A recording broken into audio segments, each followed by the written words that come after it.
১৩৫তম Durand কাপের final match হয়ে গেল। চিরপ্রতিদ্বন্দ্বী মোহনবাগানকে হারিয়ে চ্যাম্পিয়ন হলো ইস্টবেঙ্গল। তো ডুরান্ড কাপের এই বছরে কোন প্লেয়াররা কি পুরস্কার পেল, চ্যাম্পিয়ন রানার্স দলরা কত টাকা পেল, বাকি দলেরাই বা কি প্রাইজ মানি পেল, সমস্তটা নিয়েই কিন্তু আমরা আলোচনা করে নেব এই ভিডিওতে।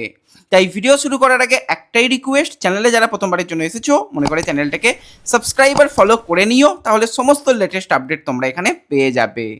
তো চলো আর দেরি না করে ভিডিও শুরু করা যাক। তো এই বছর ডুরান্ড কাপ শুরু হয়েছিল 25শে জুলাই বড় ম্যাচ কলকাতা ডার্বি দিয়ে, এবং ফাইনাল ম্যাচ হলো 23শে আগস্ট, সেই বড় ম্যাচ ফাইনাল, এবং সেখানে ইস্টবেঙ্গল কিন্তু চিরপ্রতিদ্বন্দ্বী মোহনবাগানকে হারিয়ে 17তম ডুরান্ড কাপ তাদের ঘরে তুলে নিল। তো এই বছর আইএসএলে আমরা তো দেখতে পাবো সমস্ত দলেদের, কিন্তু সমস্ত আইএসএলের দলেরা কিন্তু ডুরান্ড কাপে অংশগ্রহণ করেনি। তারপরও ডুরান্ড কমিটি কিন্তু টোটাল 24টা দল নিয়ে এই বছরের ডুরান্ড কাপকে চালিয়েছে, এবং সেখানে টোটাল 43টা ম্যাচ কিন্তু আমরা ফাইনাল মিলিয়ে দেখতে পেলাম ডুরান্ড কাপে। তো ডুরান্ড কাপে যদি আমরা একটুখানি প্রাইজ মানি নিয়ে আলোচনা করি, প্রথমেই আমরা যেই পুরস্কারগুলোর কথা বলবো সেটা হচ্ছে কোন দল কত টাকা পেল। তো চ্যাম্পিয়ন্স রানার্স বাদ দিয়ে যদি আমরা কোয়ার্টার ফাইনালিস্ট দেখে কথা বলি, সেখানে জামশেদপুর ছিল, ইন্ডিয়ান আর্মি ছিল, শিলং লাজম ছিল এবং রাঙ্গাদাই ছিল। তো তারা কিন্তু 15 লক্ষ টাকা কোয়ার্টার ফাইনালিস্ট তারা পুরস্কার পেয়েছে এই চারটে দল, এবং সেমি ফাইনালিস্ট দল কিন্তু 25 লক্ষ টাকা করে প্রাইজ পেয়েছে। সেখানে দিল্লি এবং নর্থ ইস্ট কিন্তু 25 লক্ষ টাকা করে প্রাইজ মানি পেয়েছে। আর এবছরে ডুরান্ড কাপের কিন্তু বাকি যদি পুরস্কার নিয়ে কথা বলা যায়, সেক্ষেত্রে মোহনবাগান তারা রানার্স আপ দল, তারা পেয়েছে 60 লক্ষ টাকা পুরস্কার, এবং চ্যাম্পিয়ন হয়েছে ইস্টবেঙ্গল, তারা পেয়েছে 1,21,00,000 টাকা কিন্তু চ্যাম্পিয়ন দলের জন্য পুরস্কার। তো দলগত দিক থেকে কিন্তু যে প্রাইজ মানিগুলো দেওয়া হয়েছে সেগুলো অত্যন্ত ভালো প্রাইজ মানি দেওয়া হয়েছে। এবার যদি আমরা ব্যক্তিগত পুরস্কার নিয়ে কথা বলি, তোমাদের আগেই জানিয়েছিলাম যে যে পুরস্কারটা একদম নিশ্চিত হয়ে গেছে সেটা হচ্ছে গোল্ডেন বুট। তো গোল্ডেন বুট এই বছরে কিন্তু পেয়েছে নর্থ ইস্টের মরক্কোর সেই বিধ্বংসী স্ট্রাইকার আলাদিন আজারাই। তো নর্থ ইস্টের আলাদিন কিন্তু এবছরও ডুরান্ড কাপের গোল্ডেন বুট জিতে নিয়েছে, প্রাইজ মানি হিসাবে 3 লক্ষ টাকা, আর একটা ব্র্যান্ড নিউ কার কিন্তু তাকে গিফট করা হয়েছে।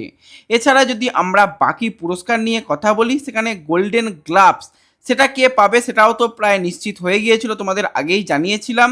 মোহনবাগানের প্লেয়ার ভিশাল কাইত, তার কিন্তু এই গোল্ডেন গ্লাভস পুরস্কারটা তাকে দেওয়া হয়েছে, তার সাথে 3 লক্ষ টাকা পুরস্কার মানি এবং তার সাথে একটা ব্র্যান্ড নিউ কার। এবার এখানে অনেকের দ্বিমত থাকতে পারে যে ভিশাল যে ফাইনাল ম্যাচে 4টে গোল হজম করেছে, তো তাকে কি করে এই পুরস্কারটা দেওয়া হয়। দেখো ডুরান্ড কাপের যেই নিয়ম অনুযায়ী কিন্তু তাকে এই পুরস্কারটা দেওয়া হয়েছে, নিয়মের বাইরে নয়। তো ডুরান্ড কাপের নিয়ম হচ্ছে সবার আগে দেখা হয় ক্লিন শিট।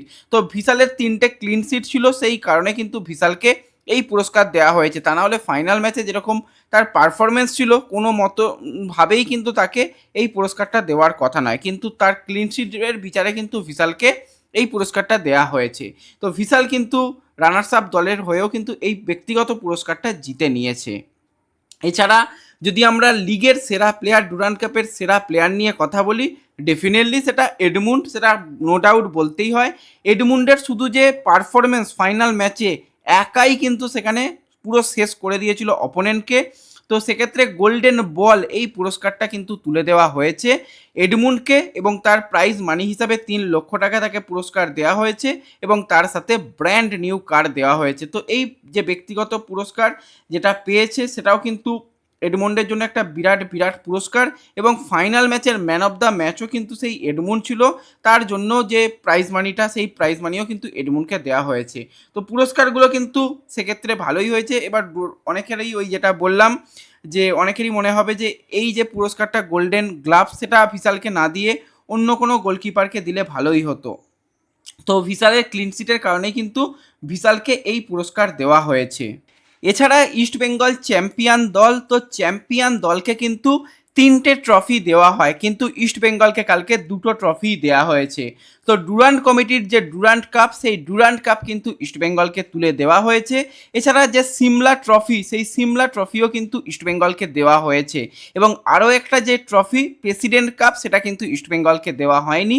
সেটা কিন্তু প্রেসিডেন্ট আর কয়েকদিনের মধ্যেই ইস্ট বেঙ্গলকে অফিসিয়ালি তুলে দেবে। তো সেটা একটা অনুষ্ঠান প্রেসিডেন্ট করে থাকে, তো সেই অনুষ্ঠানে গিয়েই কিন্তু ইস্ট বেঙ্গলকে এই যে প্রেসিডেন্ট কাপ সেটা কিন্তু নিতে হবে। তো ইস্ট বেঙ্গলের ঘরে তিনটে ট্রফি আসবে।